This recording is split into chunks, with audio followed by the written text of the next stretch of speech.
Next CM Andhra Pradesh Janasena అన్న. ఎందుకు Janasena? Fans కాబట్టి అన్న, అంటే ఆయన క్రేజ్ కూడా మంచిగా ఉంది ఈసారి, దానివల్ల. ఈ 5 ఇయర్స్లో ఏపీ డెవలప్ అయిందా?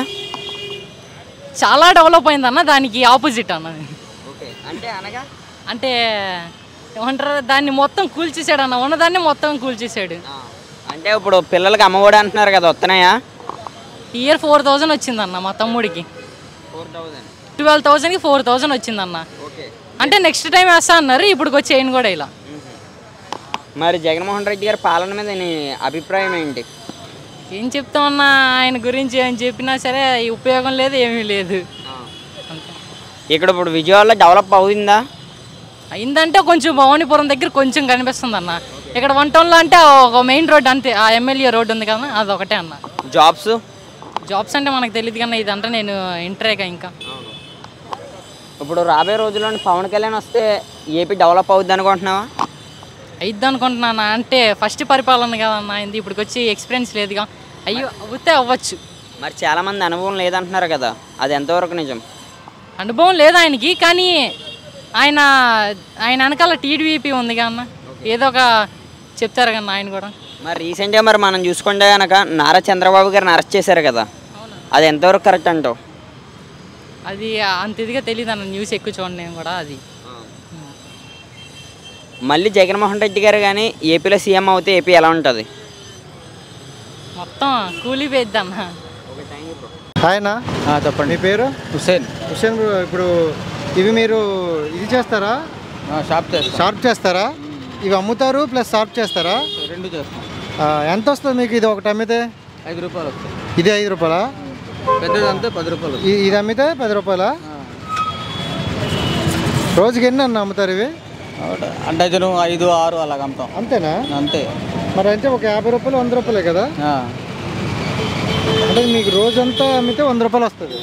100 రూపాయలు కాదు, జీతం వస్తుంది. 300 వస్తాయి ఎలాగనా. 300 వస్తుంది అంటే నెలకు ఒక 9,000 10,000 వస్తుంది.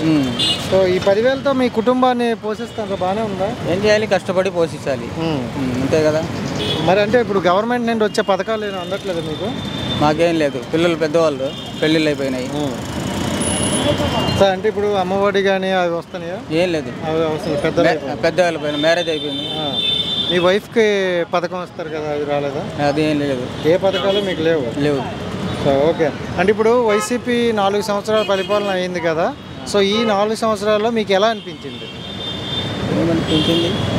కష్టాలు అనిపించింది. అంటే ఇప్పుడు ఇది డెవలప్ అయిందా విజయవాడ? ఏం కాలేదు. ఓకే.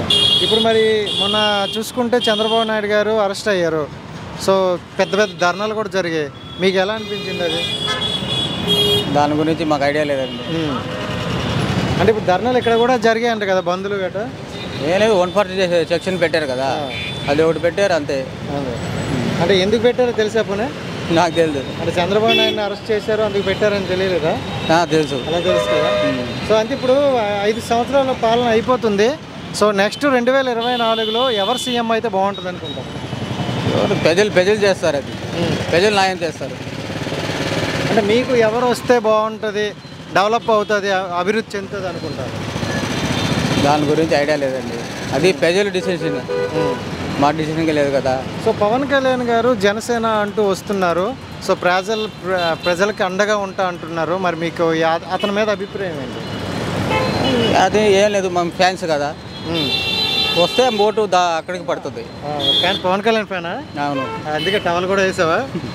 సో అంటే మొత్తానికి పవన్ కళ్యాణ్ గారు వస్తే ఓటు అయితే అతనికి వేస్తారంటారా? అవును. మీ ఓటైనా మీ ఫ్యామిలీ ఓట్లు కూడా పడతాయి? ఫ్యామిలీ ఓట్లు కూడా పడతాయి. పవన్ కళ్యాణ్లో మీకు బాగా నచ్చింది ఏంటి? మాకు నచ్చింది ఏంటంటే సినిమాలు నచ్చింది అంతే. అంటే రాజకీయ ఇప్పుడు సినిమాలో అతను కోట్ల రూపాయలు తీసుకుంటారు, ఇప్పుడు రాజకీయ పరంగా వచ్చి అందరితో మాట్లాడుతున్నారు కదా, అవును, అది ఎలా ఉంది, అది అవసరం అంటారు అతనికి అని?